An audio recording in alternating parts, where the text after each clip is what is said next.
కాకినాడలోని శ్రీ తిరుమల థియేటర్లో 23వ చిత్ర యూనిట్ సందడి చేసింది.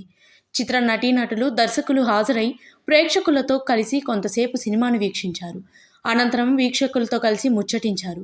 ఈ చిత్రంలో తేజ, రాయపాటి, తన్మయ్ నటీనటులుగా నటించారు. చిలకలూరిపేట ఘటన ఆధారంగా మన సమాజంలో చట్టం అందరికీ సమానంగా వర్తిస్తుందా లేదా అనే అంశంపై మంచి సందేశాత్మకంగా ఈ చిత్రాన్ని నిర్మించినట్లు దర్శకుడు రాజ్ రాచకొండ చెప్పారు. ఈ చిత్రాన్ని ఆదరించిన ప్రేక్షకులకు ఆయన ధన్యవాదాలు తెలిపారు. తాను గతంలో 3 చిత్రాలకు దర్శకుడిగా, మరో 2 సినిమాలకు రచయితగా వ్యవహరించానన్నారు.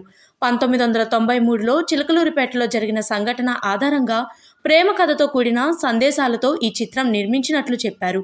స్పిరిట్ మీడియా బ్యానర్పై 23వ చిత్రాన్ని నిర్మించినట్లు చెప్పారు. ఈ కార్యక్రమంలో theatre manager S Shankar, Gupta, Teja, Babu, Veerraju, సిబ్బంది తదితరులు పాల్గొన్నారు.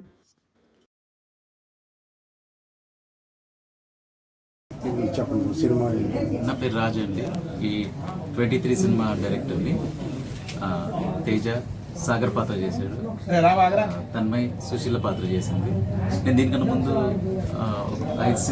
5 ఫిల్మ్స్ స్క్రీన్ ప్లే రాశానండి.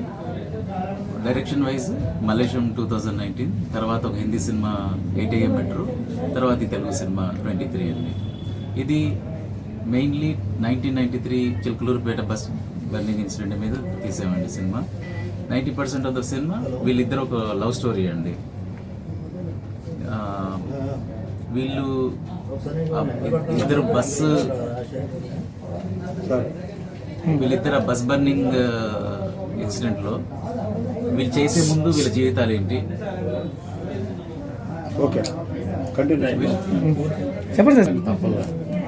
బర్నింగ్ ఇన్సిడెంట్లో వీళ్ళు బస్ తగలబెట్టే కన్నా ముందు వీళ్ళ జీవితాలు ఏంటి, బస్సు ఎందుకు పెట్టారు, రీజన్ ఏంటి, తర్వాత బాధితుల లైఫ్ అయినా 23 మంది చనిపోయారు, దాంట్లో వాళ్ళ జీవితాలు ఏంటి, తర్వాత వీళ్ళు జైల్లోకి వెళ్ళిన తర్వాత వీళ్ళు తప్పు ఒప్పుకున్నారా, పశ్చాత్తాపడ్డారా, తర్వాత మారారా, ఆ పరివర్తన మూవీ అండి.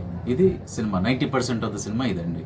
ఒక 10% ఆఫ్ ద సినిమా ఈ 1993 చిలకలూరుపేట బస్ ఇన్సిడెంట్ కన్నా ముందు 1991 చుండూరు మ్యాసకర్ చూపిస్తామండి. ఒక 5-10 నిమిషాలు చూపిస్తాం. తర్వాత వీళ్ళదే మొత్తం స్టోరీ. తర్వాత కొంచెం మధ్యలో 1997 జూబ్లీ హిల్స్ బాంబ్ బ్లాస్ట్లో వాళ్ళు వచ్చేసి వెళ్ళిపోతారండి. అది చాలా చిన్న ఎలిమెంట్స్ అవి, మెయిన్లీ వీళ్ళ స్టోరీ. కానీ 2 ఎందుకు పెట్టామంటే కొంచెం కంపారిజన్ కోసం. దీంట్లో బస్సు దొంగతనం చేయడం చాలా పెద్ద నేరం. దాంట్లో తెలిసైనా తెలియకైనా మళ్ళీ అది దానికి పెట్రోల్ తీసుకొని లోపలికి వెళ్ళారు. తర్వాత ఏం జరిగినా 23 మంది ప్రాణాలు జరిగిపోయినాయి. అది ఇంకా పెద్ద క్రైమ్, పెద్ద నేరం, పెద్ద పాపం. దానికి చాలా పెద్ద శిక్ష పడాల్సిందే వీళ్ళకి.